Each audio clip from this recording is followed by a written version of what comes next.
तो CFT पढ़ लिया था हमने, CFT पढ़ लिया था हमने। अब बात करेंगे हम splitting of d orbitals in octahedral.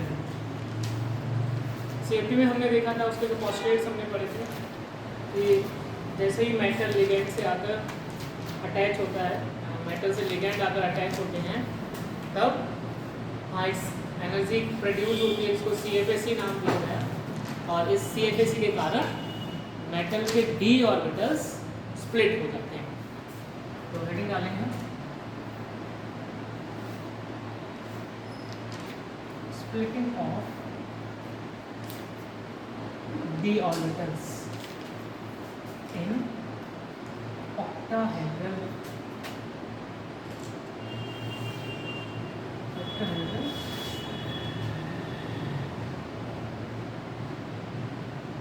field strength।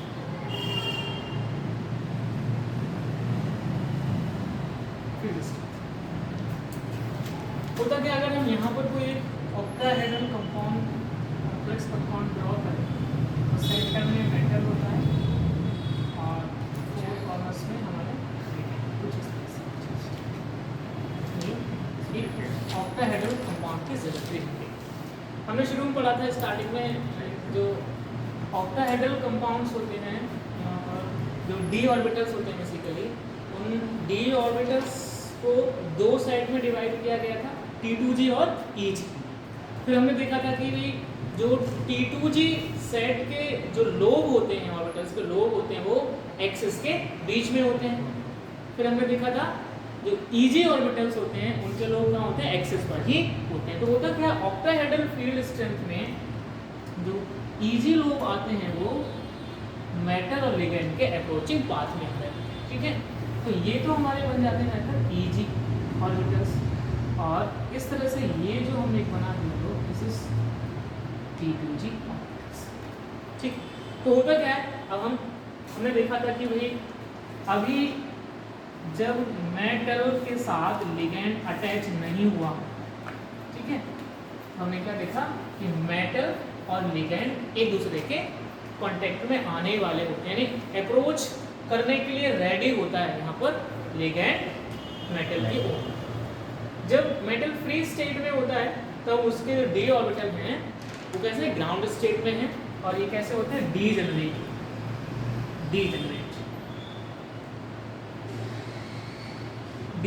इनको हमने देखा दो सेट हैं, एक 3 का सेट है T2G और 2 का सेट है EG। अब ये डीजेनरेट है और ये कैसे ग्राउंड स्टेट है। जैसे ही ये अप्रोच करता है इसकी तरफ, जैसे रेडी होता है इस तरफ चलता है, हमने देखा था कि इन ऑर्बिटल्स की एनर्जी थोड़ी इंक्रीज हो जाती है। अच्छा, ये एनर्जी जो इंक्रीज हो रही थी वो किसकी वजह से, स्फेरिकल फील्ड स्ट्रेंथ की वजह से। यहाँ पर देखो पांचों ऑर्बिटल्स की एनर्जी एक साथ बढ़ी। देखो एनर्जी तो बढ़ी इन सब की, लेकिन अभी भी ये कैसे रहे, डीजेनरेट ही है, यानी पांचों ऑर्बिटल्स की एनर्जी बिल्कुल इक्वल अमाउंट में बढ़ी, इसीलिए डीजेनरेट का मतलब बताया था आपको कि सेम एनर्जी। तो यहाँ पांचों की सेम है, यहाँ भी इंक्रीज तो हुई, लेकिन पांचों ऑर्बिटल्स की एनर्जी एक साथ इंक्रीज हुई, बराबर क्वांटिटी में इंक्रीज हुई, इसलिए यहाँ पर भी वो डीजेनरेट हैं। तो स्फेरिकल फील्ड स्ट्रेंथ की वजह से पांचों की एनर्जी इक्वल हो जाती है, बढ़ जाती है। अब क्या होता है, जैसे ही ये लिगेंड मेटल से अटैच हो जाता है, तब क्या देखा, इस मेटल में जो इलेक्ट्रॉन है ये और लिगेंड में जो इलेक्ट्रॉन है उनके बीच में रिपल्शन होने लगता है, क्योंकि इलेक्ट्रॉन सेम चार्ज है और सेम चार्ज हमेशा एक दूसरे को रिपेल करते हैं, तो इनके बीच में रिपल्शन होने लगा। और रिपल्शन की वजह से आपको बताया था कि एक एनर्जी क्रिएट होती है जिसको CFSE कहा जाता है, और इस CFSE की वजह से ही ये जो d ऑर्बिटल हैं दो सेट में स्प्लिट हो जाते हैं, कुछ इस तरह से टूट जाते हैं। EG सेट जिसकी एनर्जी हाई होती है, EG सेट, और ये T2G सेट जिसकी एनर्जी लो, T2G सेट, क्योंकि हमारी लो एनर्जी है, लो एनर्जी, और इनकी हाई एनर्जी, हाई एनर्जी। ठीक है, जैसे जैसे हम इनके ऊपर बढ़ेंगे वैसे वैसे क्या एनर्जी इंक्रीज होती जाती है। तो ये स्प्लिट हो रहा है ऑक्टाहेड्रल फील्ड स्ट्रेंथ में। अब देखिए यहाँ पर क्वेश्चन अराइज होता है दिमाग में होता है कि यहाँ पर ऑक्टाहेड्रल फील्ड स्ट्रेंथ में Eg की एनर्जी ही ज़्यादा क्यों हुई, T2G की कम क्यों हुई। तो मैंने आपको बताया था कि जो Eg ऑर्बिटल्स हैं उनके लोग कहाँ आ रहे हैं, मेटल लिगेंड के अप्रोचिंग पाथ में आ रहे हैं, और ये अप्रोचिंग पाथ में नहीं आ रहे क्योंकि एक्सिस पर होते हैं Eg के लोग। तो मैंने आपको बताया था कि जब भी कभी कोई लोग मेटल और लिगेंड के अप्रोचिंग पाथ में आएगा तो वो ज़्यादा एनर्जी को एक्सपीरियंस करेगा। कोई भी चीज़ हो, अगर कोई चीज़ आपस में टकरा रही है और बीच में कोई चीज़ फंस जाए तो वही जो बीच में फंसी हुई है वो जो भी ऑब्जेक्ट होगा वो बहुत ज़्यादा एनर्जी एक्सपीरियंस करेगा। तो चूंकि Eg ऑर्बिटल्स के लोग ऑक्टाहेड्रल फील्ड स्ट्रेंथ में मेटल लिगेंड के अप्रोचिंग पाथ में आ रहे होते हैं, जिस वजह से Eg की एनर्जी हाई हो जाती है। This is called splitting of d orbitals in octahedral field. अब क्या होता है देखिए, यहाँ पर इनकी टोटल जो एनर्जी की बात करें, टोटल एनर्जी की बात करें, यहाँ पर ये 10dq, 10dq, ठीक है, 10dq, या फिर इसको हम 1 del O, ठीक है, del O यहाँ पर O इंडिकेट कर रहा है ऑक्टाहेड्रल। अगर टेट्राहेड्रल की बात करेंगे तो del T यहाँ पर, ठीक है, ये क्या है हमारे जो CFSE है उसके यूनिट्स हैं dq और del O। अब देखिए होता क्या है, इनकी एनर्जी क्या हो रही होती है, +6dq में इंक्रीज हो रही है। जो Eg ऑर्बिटल्स हैं उनकी एनर्जी +6 में इंक्रीज हो रही है, +6dq में, और T2G की -4dq में डिक्रीज हो रही है। माइनस साइन इंडिकेट कर रहा है कि एनर्जी डिक्रीज हो रही है और पॉजिटिव साइन इंडिकेट कर रहा है कि एनर्जी इंक्रीज हो रही है। तो इस तरह से यहाँ स्प्लिटिंग हो जाती है। तो ऑक्टाहेड्रल फील्ड में कुछ इस तरह से स्प्लिटिंग होती है d ऑर्बिटल्स की। अब बात आती है कि इलेक्ट्रॉन्स की फिलिंग कैसे करते हैं। अब यहाँ पर क्या होता है, हम इलेक्ट्रॉन्स की फिलिंग करेंगे स्ट्रॉन्ग फील्ड स्ट्रेंथ में करेंगे और वीक फील्ड स्ट्रेंथ में करेंगे। पहले हम स्ट्रॉन्ग फील्ड स्ट्रेंथ में इलेक्ट्रॉन्स की फिलिंग करते हैं, फिर हम देखते हैं कि भाई किस तरह से कहाँ पर क्या CFSE होगा। देखो यहाँ से हम किसी भी कंपाउंड की CFSE, कलरेशन और magnetic properties, other different type की प्रॉपर्टीज को भी हम एक्सप्लेन कर सकते हैं। तो फील्ड स्ट्रेंथ हमें ऑक्टाहेड्रल है, तो कुछ इस तरह से हम इलेक्ट्रॉन्स की फिलिंग को शो कर सकते हैं। यहाँ हमने लिया सबसे पहले एक टेबल टाइप में बनाते हैं electronic configuration. Electronic configuration, number of d electrons, d electrons. फिर सेकंड वाले में इलेक्ट्रॉनिक कॉन्फ़िगरेशन EC। फिर यहाँ हमने लिया CFSE, ठीक है, कुछ कॉलम बनाया, number of d electrons, electronic configuration और CFSE, और एक और कॉलम बना लिया हमने number of unpaired electrons. Short में लिख दिया नंबर ऑफ अनपेयर्ड इलेक्ट्रॉन्स, ठीक है। अब वन बाय वन हम देख लेते हैं। नंबर ऑफ d इलेक्ट्रॉन की बात करें, जब हमारे पास d में 1 इलेक्ट्रॉन है, ठीक है, एक चीज ध्यान रखना है, यहाँ पर अफबाउ प्रिंसिपल के अकॉर्डिंग ही इलेक्ट्रॉन्स की फिलिंग होगी। कब? अफबाउ प्रिंसिपल के अकॉर्डिंग कब होगी? जब हमारे पास वीक फील्ड लिगेंड होगा। यहाँ पर क्या होता है, हमारे पास अफबाउ प्रिंसिपल भी लागू होगा। तो सबसे पहले हमें क्या पता है कि इलेक्ट्रॉन्स सबसे पहले कहाँ जाएगा, जिसकी एनर्जी लोएस्ट होगी, सबसे कम होगी, यही तो हमारा अफबाउ प्रिंसिपल कहता है। तो सबसे पहले हम देखते हैं, हमारे पास d में 1 इलेक्ट्रॉन है, राइट। अब देखो d में 1 इलेक्ट्रॉन है, अभी d में 1 आ चुका है, तो ये इलेक्ट्रॉन d में कहाँ जाएगा हमारे पास, अगर इन दोनों की बात करें तो इलेक्ट्रॉन कहाँ जाएगा, T2G की एनर्जी लो है, तो सबसे पहला इलेक्ट्रॉन हमारे पास यहाँ भर जाएगा आकर। ये किसमें भर है, हम सबसे पहले स्ट्रॉन्ग फील्ड स्ट्रेंथ में भर, ये ध्यान रखना है, स्ट्रॉन्ग फील्ड स्ट्रेंथ, यानी जो हमने लिगेंड लिया है वो कैसा स्ट्रॉन्ग फील्ड लिगेंड लिया है, उसमें इलेक्ट्रॉन की फिलिंग करना है। तो 1 इलेक्ट्रॉन है, राइट, 1 इलेक्ट्रॉन हमने लिया यहाँ से, यहीं पर हो जाता है, ठीक है। अब पहला इलेक्ट्रॉन गया, अब देखिए हमारे पास क्या हो रहा है, अगला कॉलम में इलेक्ट्रॉनिक कॉन्फ़िगरेशन। पहला इलेक्ट्रॉन कहाँ गया है, T2G में गया है ना, तो इलेक्ट्रॉनिक कॉन्फ़िगरेशन हो जाएगा T2G1 और Eg में तो कुछ है ही नहीं, तो ये हो गया Eg0। ठीक है, क्योंकि T2G में पहला इलेक्ट्रॉन आ चुका है इसलिए T2G1 और Eg में अभी कुछ नहीं है, खाली पड़ा है, इस वजह से ये हमारे पास Eg0 हो जाता है, राइट। अब देखिए, अब CFAC की बात करें, CFAC कितनी है, एक इलेक्ट्रॉन के लिए एक ऑर्बिटल कितना है, -4 है, तो एक इलेक्ट्रॉन के लिए कितनी हो जाएगी, -4d, right, -4d। Number of unpaired electron कितने, इकलौता इलेक्ट्रॉन अनपेयर्ड ही होगा, तो हमारे पास ये अनपेयर्ड इलेक्ट्रॉन 1 हो जाता है। अब हमारे नंबर ऑफ डी इलेक्ट्रॉन कितने ले लिए, 2 ले लिए, राइट, 2 इलेक्ट्रॉन। अगला इलेक्ट्रॉन यहाँ पर ग्राउंड स्टेट में कुछ इस तरह से भरा जाएगा, राइट। अब अगला इलेक्ट्रॉन भी कहाँ जाएगा, अबोर्गो प्रिंसिपल अकॉर्डिंग कि भाई लोअर एनर्जी इस पे अवेलेबल है अभी, तो भाई अगला इलेक्ट्रॉन यहाँ पर पहुंच जाएगा। ठीक है, अगला इलेक्ट्रॉन यहाँ पहुंच गया, जब अगला इलेक्ट्रॉन यहाँ पहुंच गया तो देखो भाई इलेक्ट्रॉनिक कॉन्फ़िगरेशन क्या बनता है जाकर, बोलो T2G2, T2G में 2 इलेक्ट्रॉन है और अभी भी Eg में 0 है। CFAC बताइए कितनी हुई, देखो 1 के लिए -4 है तो 2 के लिए -8 हो जाएगी, ठीक है, -8d3। अनपेयर्ड कितनी हुए हमारे पास, 2 बन जाते हैं। ठीक है, अब नेक्स्ट हमने लिया डी में हमारे पास अब 3 इलेक्ट्रॉन्स है, डी में 3 इलेक्ट्रॉन्स है, ग्राउंड स्टेट में यहाँ भरे जाएंगे, राइट। अब थर्ड इलेक्ट्रॉन कहाँ जाएगा भाई, अभी भी देखिए स्पेस अवेलेबल है, स्पेस अवेलेबल है, नेक्स्ट इलेक्ट्रॉन भी हमारा T2G में ही जाएगा। तो अब देखिए भाई इलेक्ट्रॉनिक कॉन्फ़िगरेशन क्या हो जाएगा हमारा, T2G3 और Eg अभी भी 0 है, Eg 0 पड़ा है हमारे पास। अब CFAC की बात करें तो देखिए क्या हो जाएगा, देखो 1 के लिए -4, 3 के लिए हो जाएगा -12 हो जाएगा, ठीक है, तो -12d3। अनपेयर्ड कितने हैं हमारे पास, अब 3। अब देखिए, अब हम बात करते हैं स्ट्रॉन्ग फील्ड की कर रहे हैं, तो अब D4, D वैसे तो हमारा यहाँ आएगा ग्राउंड, अब यहाँ कहाँ जाएगा।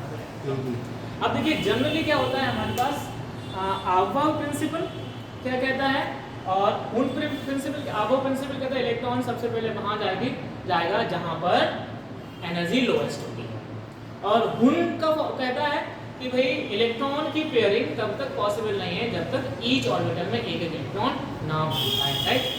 अब देखिए एक्चुअली अगला इलेक्ट्रॉन हुंड के अकॉर्डिंग, हुंड रूल के अकॉर्डिंग कहाँ ना जाना चाहिए था, आपका Eg में जाना चाहिए था, क्योंकि भाई ये क्या है तो डी ही Eg में जाना चाहिए था, लेकिन ऐसा नहीं होता है। तो यहाँ क्या होता है, क्योंकि स्ट्रॉन्ग फील्ड स्ट्रेंथ है, हमने पढ़ा था BSc पार्ट 2 में कि BBT बता रहे थे कि स्ट्रॉन्ग फील्ड में बैक पेयरिंग हो जाती थी, तो यहाँ क्या होगा, जब 4th इलेक्ट्रॉन जाएगा वो यहीं पर पेयर्ड अप हो जाएगा, यहाँ पर यानी T2G में ही फिलअप हो जाएगा। अब देखिए हमारे पास क्या बना इलेक्ट्रॉनिक कॉन्फ़िगरेशन, T2G4 और Eg0 बन चुका है, ठीक है। CFAC कितनी हो गई, माइनस कितनी हो जाएगी 16d3, और अनपेयर्ड कितने बचे हमारे पास, एक पेयर्ड हो चुका है, सिर्फ 2 ही अनपेयर्ड बचे हैं हमारे पास, ठीक है। अब नेक्स्ट की बात करें, हमने इलेक्ट्रॉनिक कॉन्फ़िगरेशन लिया D5 का, D5 ये आ गया। अब क्योंकि स्ट्रॉन्ग फील्ड लिगेंड है तो अगला इलेक्ट्रॉन कहाँ आ जाएगा हमारे पास, ये यहीं पर फिलअप हो जाएगा, ठीक है। अब मुझे बताइए क्या हो जाएगा इलेक्ट्रॉनिक कॉन्फ़िगरेशन, बोलो T2G5 और Eg में अभी भी 0 है, और ये -20d3, अनपेयर्ड कितना बचा, 1 बचा बस, ठीक है। अब हमने D में ले लिए 6 इलेक्ट्रॉन्स, राइट। 6 हमारा क्या होगा, यहाँ तो यहाँ पेयर्ड अप हो जाएगा, लेकिन यहाँ बात करें, यहाँ पर भी अभी एक चांस है, एक इलेक्ट्रॉन और यहाँ फिलअप हो गया, तो हमारा क्या बना जाता है इलेक्ट्रॉनिक कॉन्फ़िगरेशन, T2G6 और Eg में 0, और CFAC कितनी हो जाएगी, -24, ठीक, देखो टोटल 6 हो गए ना, 2, 2, 4 और 6, इसलिए 6 आएंगे जाकर। और यहाँ अब CFAC की बात करें तो कितने हो गए, -24d, -24d, अनपेयर्ड कितने हैं, 0, ठीक है। अब 7th की बात करें, D7 की बात करें, अब देखो 7वां इलेक्ट्रॉन कहाँ जाएगा, 7वां इलेक्ट्रॉन, अब यहाँ तो सारे फिलअप हो चुके हैं, अब चाहे स्ट्रॉन्ग हो चाहे वीक हो, नेक्स्ट इलेक्ट्रॉन तो वही Eg में उसको जाना ही पड़ेगा।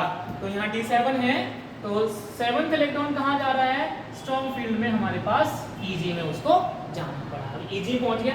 अब इलेक्ट्रॉनिक कॉन्फ़िगरेशन देखते हैं क्या बना हमारे पास, T2G6 और अब Eg में एक इलेक्ट्रॉन आ चुका है तो T2G6 और Eg1 बन जाता है इलेक्ट्रॉनिक कॉन्फ़िगरेशन।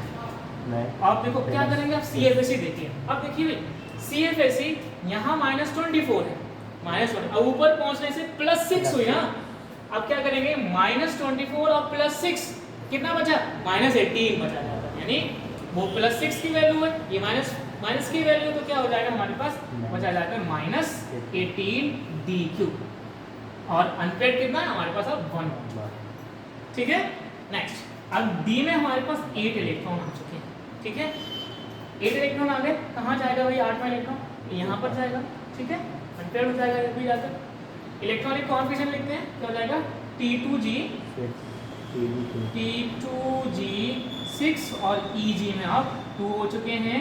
और अब बात करें CFSE कितनी हो जाएगी, +6 और बढ़ गए तो क्या हो जाएगा हमारे पास -12 DQ और अनपेड हमारे पास अब 2 हो चुके हैं। ठीक है, अब हमारे पास इलेक्ट्रॉनिक कॉन्फ़िगरेशन बन गया जाकर, ये हमने लिया D9।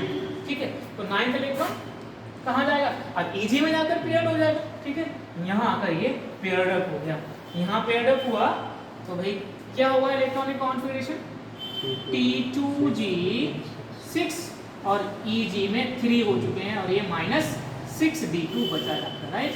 और अनपेड क्या रह गया, 1 ही रहेगा क्योंकि एक अब पेयर्ड हो चुका है। ठीक है, अब हमने इलेक्ट्रॉनिक कॉन्फ़िगरेशन लिया D10। ठीक है, D10 में देखो फिलअप हो गया, फुल अप। अब कहाँ जाएगा अगला, नेक्स्ट तो यहीं जाएगा। अब देखिए D10 में इलेक्ट्रॉनिक कॉन्फ़िगरेशन T2G6 Eg में कितने जा चुके हैं आप टोटल बताइए, Eg में 4 हो गए। ठीक है, CFSE कितने हो गए, 0। ये हमारी 0 बची CFSE और अनपेड भी 0 हो जाते हैं।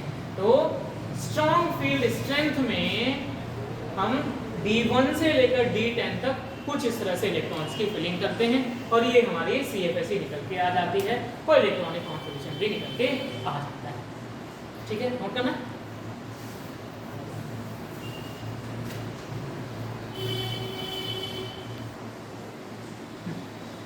अब हम बात करेंगे, ये हमने स्ट्रॉन्ग फील्ड में फिलअप कर लिया था। इलेक्ट्रॉन्स कैसे जाते हैं, अब वीक फील्ड स्ट्रेंथ में। वीक फील्ड स्ट्रेंथ में इलेक्ट्रॉन्स किस तरह से फिल होते हैं, वीक फील्ड स्ट्रेंथ क्या करते हैं, इसको हटा देते हैं।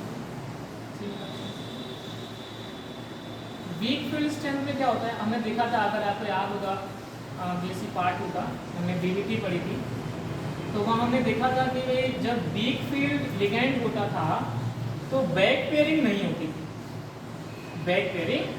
होती थी, तो यहाँ पर भी कुछ इसी तरह का हमें देखने को मिलेगा।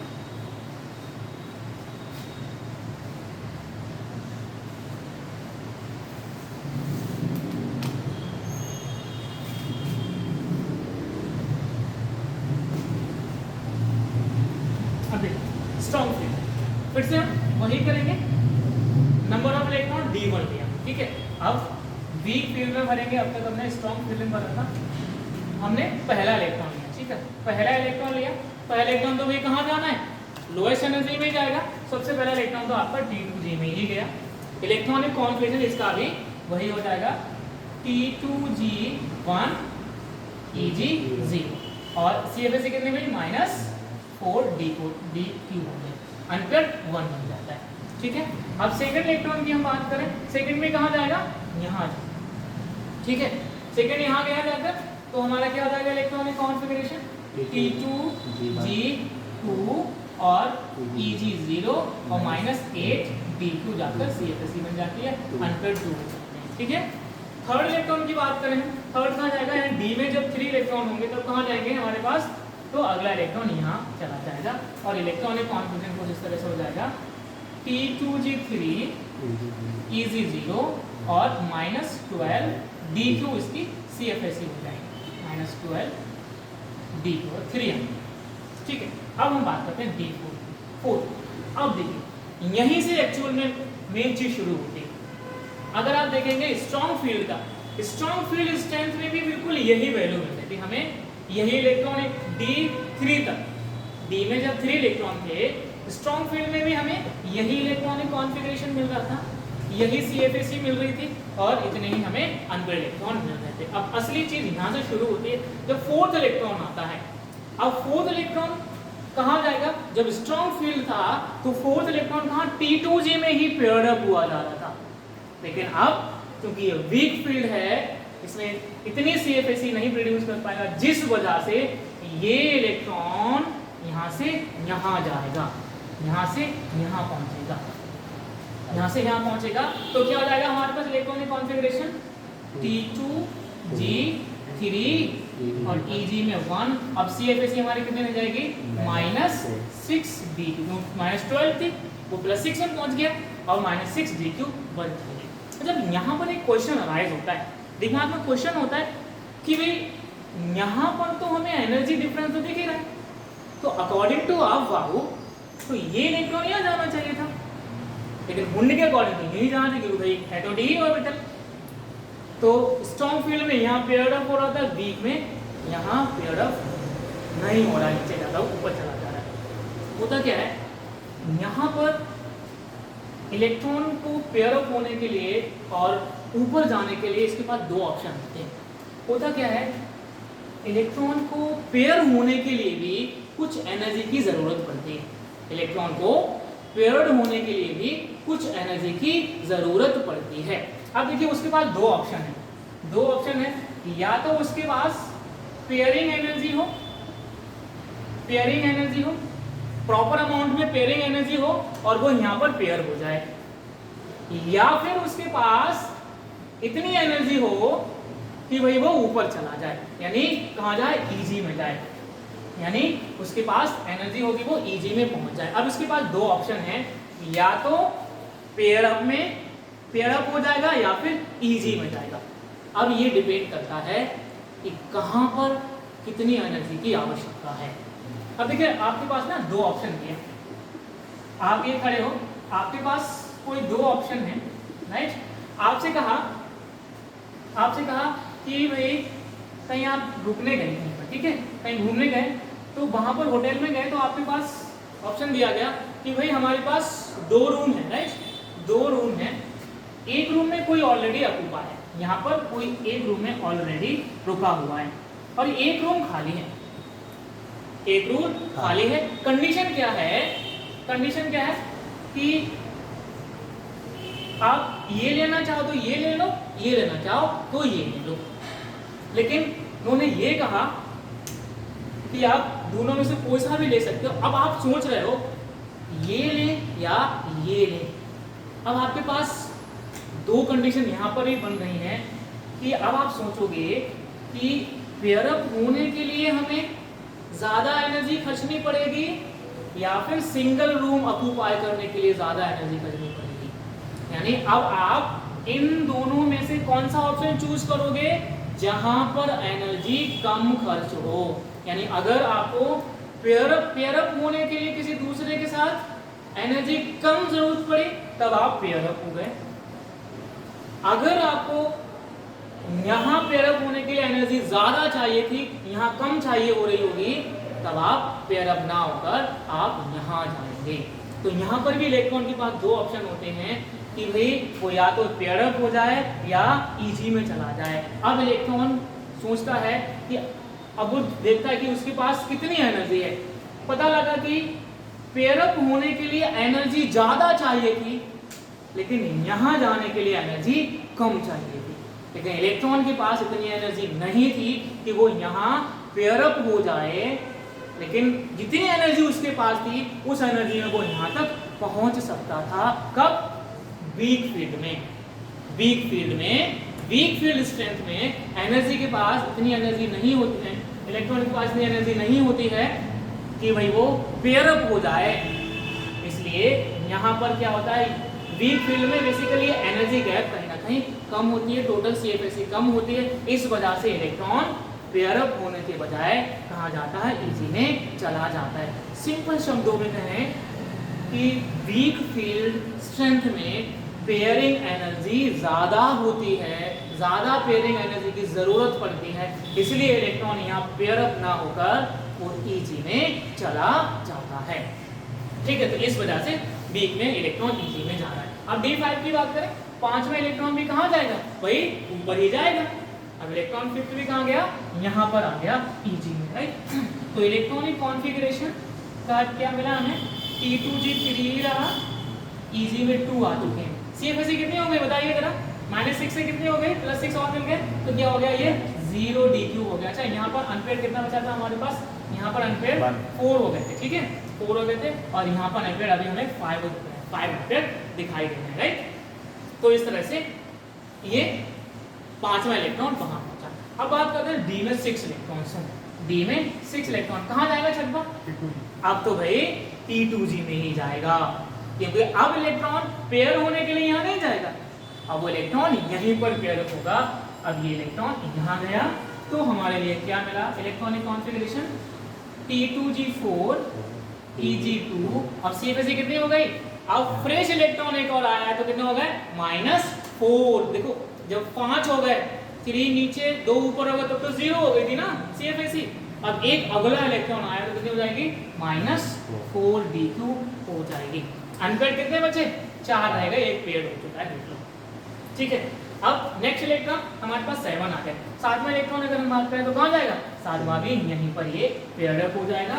इलेक्ट्रॉनिक कॉन्फ़िगरेशन की बात करें तो T2G आपका 5 हुआ, और Eg में 2 ही रहे, और ये -8 DQ हुआ, और अनपेड आपके 3 रह गए, क्योंकि एक और पेयर हो गया जाकर, ठीक है। अब बात आती है हमारे पास डी में 8 इलेक्ट्रॉन, राइट, 8 इलेक्ट्रॉन, डी में 8 इलेक्ट्रॉन है, डी 8 इलेक्ट्रॉन भी यहीं पर आकर T2G में पेयर अप हो गया, और इलेक्ट्रॉनिक कॉन्फ़िगरेशन कुछ इस तरह से बन जाता है T2G6 Eg2, और आपकी CFSE कितने हुई, -12 DQ, और अनपेयर आपके पास अब सिर्फ 2 बचे हुए हैं, जो कि Eg में अवेलेबल है, ठीक है। अब D9 की बात करें, अगर कोई D9 सिस्टम है तो 9th इलेक्ट्रॉन कहाँ आएगा, 9वां इलेक्ट्रॉन यहाँ आया। अब देखो ये तो सारे पेयर हो गए, तो 9वां इलेक्ट्रॉन आपको Eg में ही जाकर उसको पेयर अप होना ही पड़ेगा। तो इलेक्ट्रॉनिक कॉन्फ़िगरेशन हमारा T2G6 Eg3, आप देखिए फिर से क्या हुआ, -12 थी, वहां +6 में पहुंचाना जाकर, तो कितनी रहेगी, -6 DQ रहेगी, राइट, -6 DQ, वहां प्लस मिलेंगे, वहां 6 +6 मिलेंगे वहां से। अब -12 +6 -6 बचेगा जाकर हमारे पास, तो कितने बचे अनपेड, अनपेड कितना हमारे पास 1 ही बचा हुआ है। अब फिर हमारे पास कोई D10 सिस्टम है, तो यहाँ पर ये कंप्लीटली फिल्ड हो जाता है, लास्ट इलेक्ट्रॉन यहाँ जाएगा, और यहाँ इलेक्ट्रॉनिक कॉन्फ़िगरेशन क्या हो जाएगा हमारे पास, T2G6 Eg4, और ये हमारी क्या हो गई, 0 DQ हो गया, और 0 अनपेयर हो गया। तो इस तरह से वीक फील्ड स्ट्रेंथ में हम इस तरह से एनर्जी को फिलअप कर सकते हैं, इलेक्ट्रॉन्स को फिलअप कर सकते हैं, CFSE निकाल सकते हैं, और नंबर ऑफ अनपेयर और इलेक्ट्रॉनिक कॉन्फ़िगरेशन। इसी तरह से हम ऑक्टाहेड्रल के किसी भी कंपाउंड में, चाहे वो D1 से लेकर D10 सिस्टम क्यों ना हो, हर एक कंपाउंड की हम CFSE को कैलकुलेट कर लेते हैं। बस हमें ये पता होना चाहिए कि जो लिगेंड मेटल से अटैच है वो स्ट्रॉन्ग फील्ड लिगेंड है या वीक फील्ड लिगेंड है, उस बेस में हम उस कंपाउंड, कॉम्प्लेक्स कंपाउंड की CFSE को कैलकुलेट कर लें, ठीक है, नोट करिए।